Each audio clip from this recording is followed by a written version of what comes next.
Welcome back, you guys, to the David Cerebral Palsy and Fitness Podcast. I'm here with Miss Victoria. She is an advocate, a survivor, and she's also going to share with us her life story, which is very, very inspiring. And she's here on the podcast. Welcome, Victoria.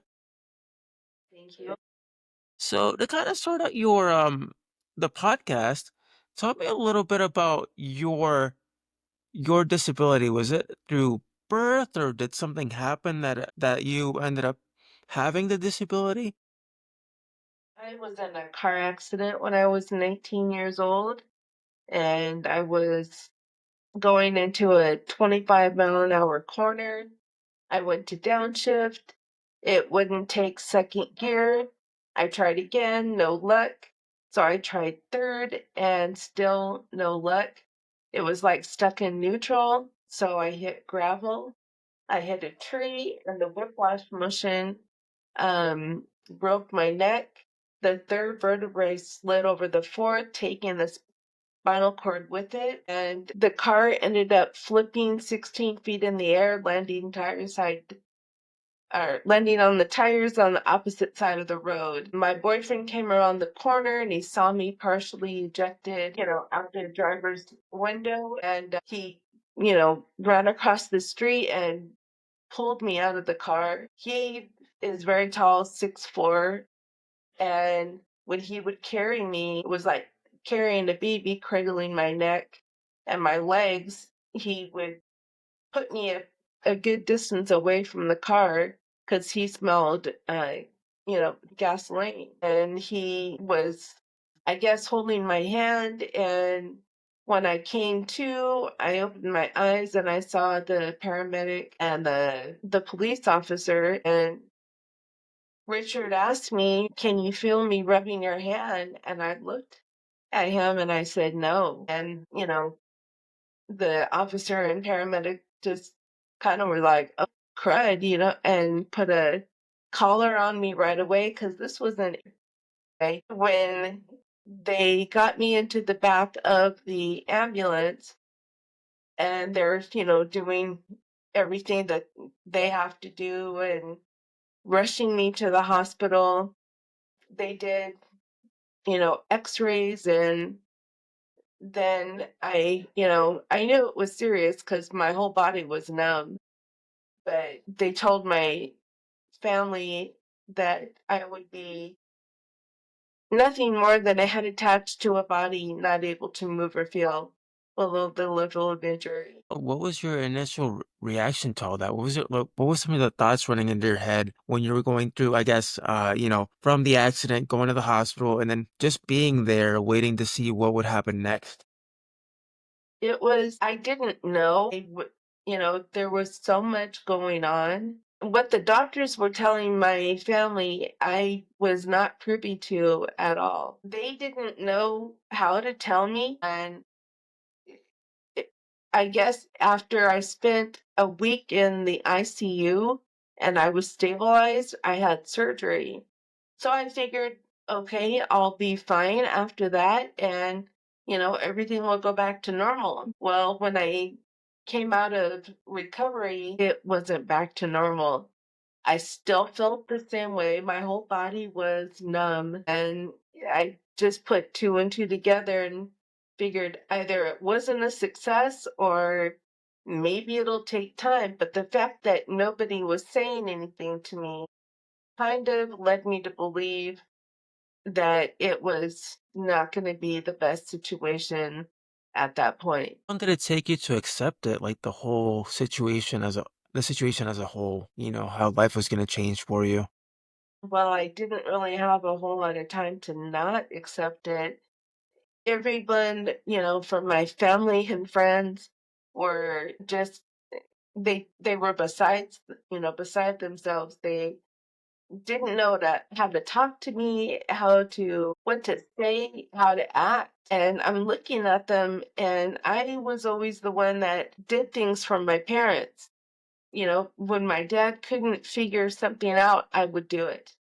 When anybody needed help, I got it, I'll help you. I'll be right there. And no, I was the one that needed help, and They didn't know what to say, what to do. The nurses and doctors were talking to them, but it wasn't getting relayed to me.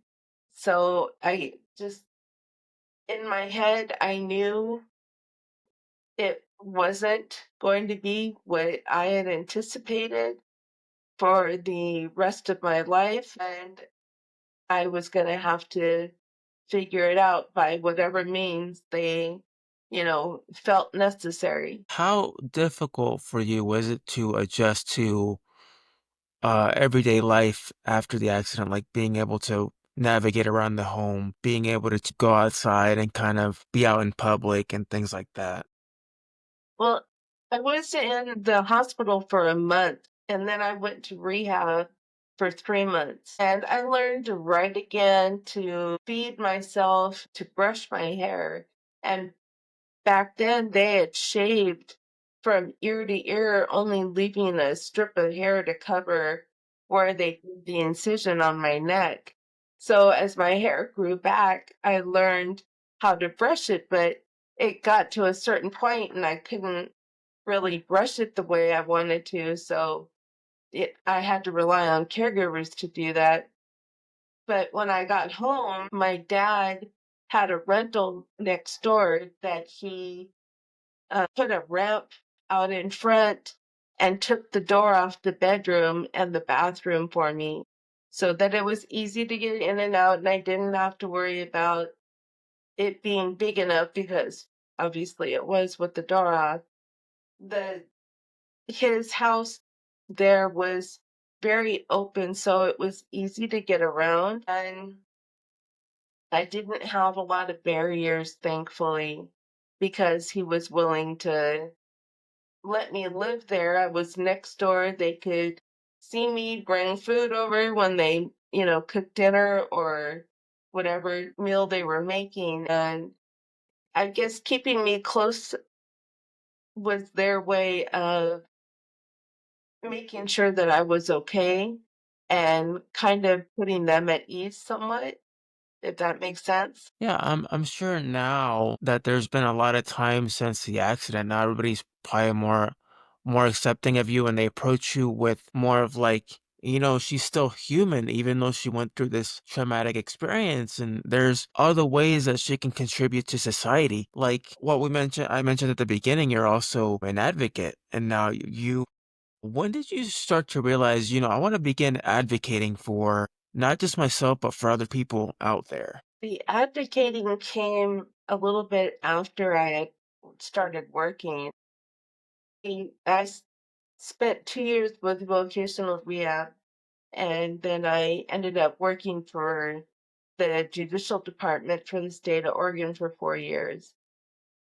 When I ended up getting married for the first time, I moved to Maui, and there is where got a job with this gentleman who had accessible vehicles and he would have me arrange to pick the people up at the airport and bring them to their condos or hotels when their vans weren't ready or take them on trips like a helicopter trip or a boat ride or something like that. So it was great perks of working for him and meeting people and just easing their stay so that they had a good time. And they didn't have anything to worry about because I knew what they needed and it was easy for me to arrange. And after, well, kind of in tandem to that, he was also on the governor's board for disabilities for Maui. And he brought me right up and I was a voice because I was able to get around and point things out that needed change. And I guess that's where the advocacy started, was on Maui, and then it just followed suit to when I came to Arizona. And I started with Johnny and Friends out of Phoenix, and that was very illuminating and it got me in front of people and out there and meeting some amazing people and also making people aware of what they could do to help and how to help. Because it's not always in the way people think. You're right. You're right. How easy is it to access resources over there in Arizona for people with disabilities? It's pretty easy to access it. I mean, with the web, you can access anything, and a lot of it is based in Phoenix. So if you have a vehicle, it makes it easy to get around, or if you're with public transportation. And Phoenix is kind of like the hub, but there's other places, in Scottsdale and Tempe that also are, you know, areas to reach out. Arizona is very accommodating because people come here for the Grand Canyon, and because of the weather. So there's a lot of accessibility here. Yeah, here in Florida, for example, where I live near Orlando, it's atrocious in general, just to get around and things. So I actually took the initiative 2 years ago. I work for the city of Orlando as a youth advocate with kids with that were at risk youth. And fortunately, I did AmeriCorps previous to that for 4 years. So I had connections with the mayor, with a lot of the city commissioners. I would see them almost daily. And then one of the commissioners who I was close to, Commissioner Ortiz, one day walked into one of the rec centers in Orlando, and he approached me. He's like, "I remember you from AmeriCorps." And I'm like, "Yeah, I'm so and so." And then we had a conversation, and he asked me, "Do you have cerebral palsy?" And I'm like, "Of course I do." He's like, "Well, my mother was born with cerebral palsy, and I've heard your story, and I would like to team up with you on certain projects." And so we've been working on adding accessible buttons to doors in the city and making certain areas more accessible for people with disabilities in Orlando. So, and we were able to accomplish that. Some of the bills went through, and we're still working little by little. That's it's all a process, Yeah, it is. before it starts. Yeah, it all starts with us. We have to be the voice of change, you know? The more we are able to get out there, then the more it gets done. Have you ever thought about writing a book in regards to your journey? It's so funny that you said that because it was something that probably 27 years ago, I had a prophetic word spoken over me that I was supposed to write a book. And it would be a book that would not only minister to those that were paralyzed, such as the way I am, but by addictions and fears. And, the mind is a powerful thing, and it can be for us, and sometimes it can be, we can talk ourselves out of anything. And the limitations, that's where they are a lot, is in your mind. Yes. That's where I had to learn to focus, well, to change my mindset and focus on the positive. And I tell people the power of positivity is what works for me. It's how I have to live my life. And I believe in empowering people, and to live the best life that they can. And if they have a pulse, they have a purpose. And to be, healthy and to explore the avenues like what I'm on now with using these patches, it's changed my life literally.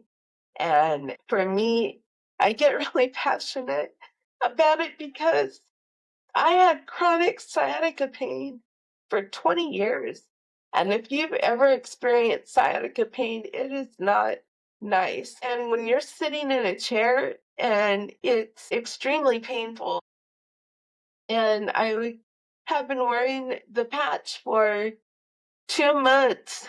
And I noticed actually the first time I put it on, within an hour, I kind of was out of a funk I was in. It was kind of like, the sun was out, everything was better. And I was like, oh, this is nice. I had a lot of energy, and I was like, well, this is interesting. Let's see what else this is going to do. But, I also have, 2 small wounds, and it has been instrumental in healing those because it's rejuvenating my stem cells using phototherapy. And here I am 2 months later, and it's a week and a half now that I have been pain free. And it is Awesome. so liberating because I was putting sprays and, menthols or lidocaines on my hip to ease that. And, those are only temporary. They don't last but maybe more than an hour or so, if you're lucky. I had even gone to vaping, and that, was still, it didn't take care of it. And the inflammation was down. And I was just like, wow, I should have been doing these years ago. And this is what I want to share with people too is these patches, if this is what it's doing for me, what will it do for you? Because this isn't the end for me. I know there's so much more that's coming, and I'm excited. Yeah, I'm excited for you. I mean, just the fact that a week and a half on that treatment, it's allowed you to be pain free and be able to do things easier is so awesome. It's amazing. Well, it was 2 months on them, and a week and a half now I've been pain free. And, some people may notice it changes right away, and some it could take weeks or months. I think it's like a month for every decade of life on the patch. And I'm just super stoked about it and looking forward to what's to come. I'll I'll be looking forward to it as well for you. I'll be having you my thoughts. That's for sure. I appreciate that. Definitely, definitely. What's in store for in the future for you? What are some of your projects that you want to embark on that really focuses on your advocacy and just overcoming more obstacles? Well, I guess getting my story out there and just empowering people, that's what I want to do. Until they hear things can always be worse, they don't realize it. I'll look at people and say, you have all the ability in the world to get up and do what you want to do. You don't have to rely on help in the mornings, to get ready for the day. And you don't have to worry about being comfortable all day. You can adjust yourself and, lay down and do what you need to do to be comfortable throughout the day. And how people are sometimes bedbound because they're depressed. I'm like, get up. When I would be a peer mentor out at St. Joe's Hospital, and I'd go into these patients' room, and they'd be in bed, and the family members would say, yeah, we haven't been able to get him out. We wanted to go, walk around outside, and they just they're depressed. And I'll look at them and I'm like, when I come next Sunday, and I will be here at this time next Sunday, you better be up because we are going to go out. I have a van, and if you want to go for a ride, we can do that, or we can just walk around.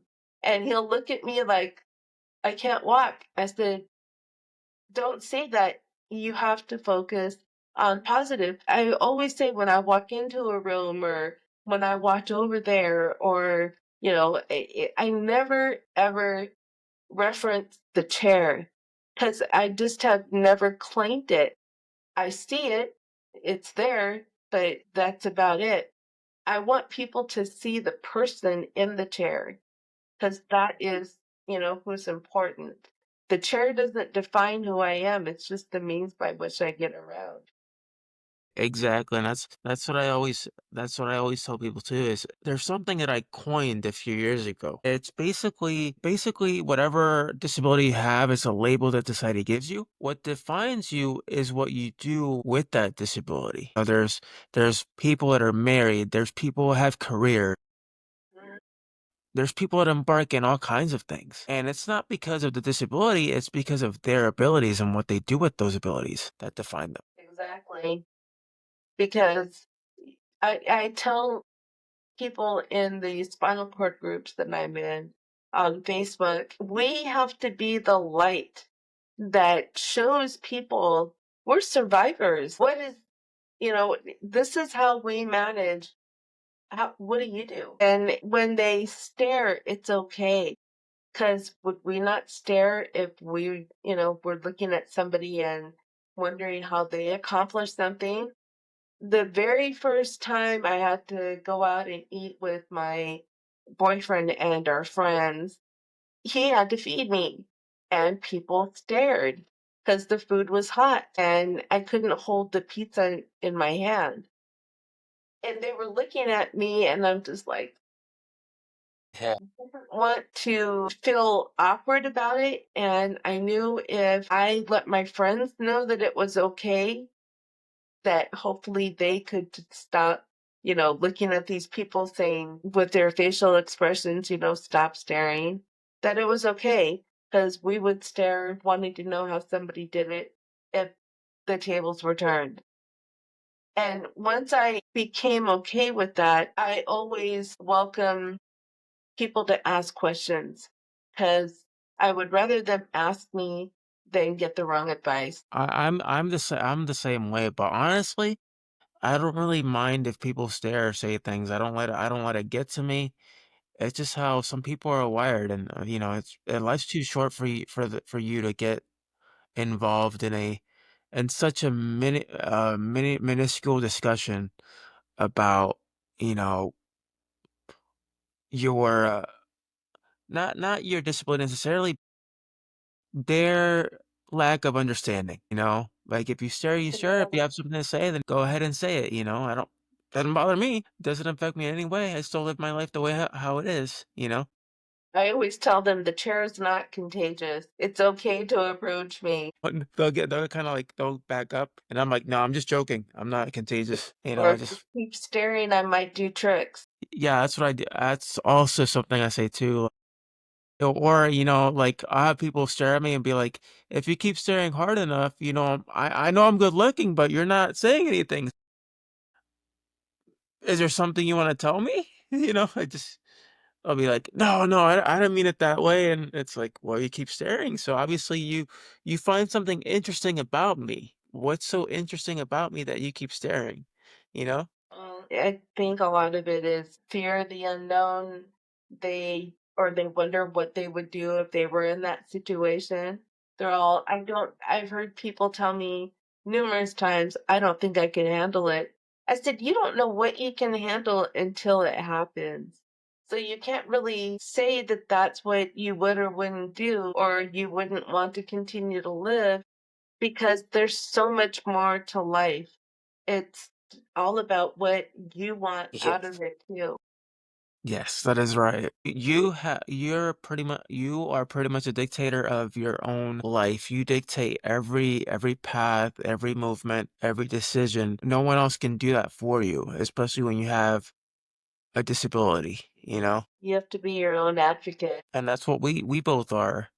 And I'm grateful to be a part of uh such a good group of people. I've been doing this for I've been advocating for 7, 8 years now. Yeah, so it's been quite a bit. And we still got a lot more to go, you and I, as far as advocating for our causes. Well, it's important for people to know that in every obstacle, there's always a solution. It just takes some communication. And it doesn't always have to cost a lot of money. Sometimes it could be something very simple, but until there's the discussion about it, then it doesn't ever get, put on the table.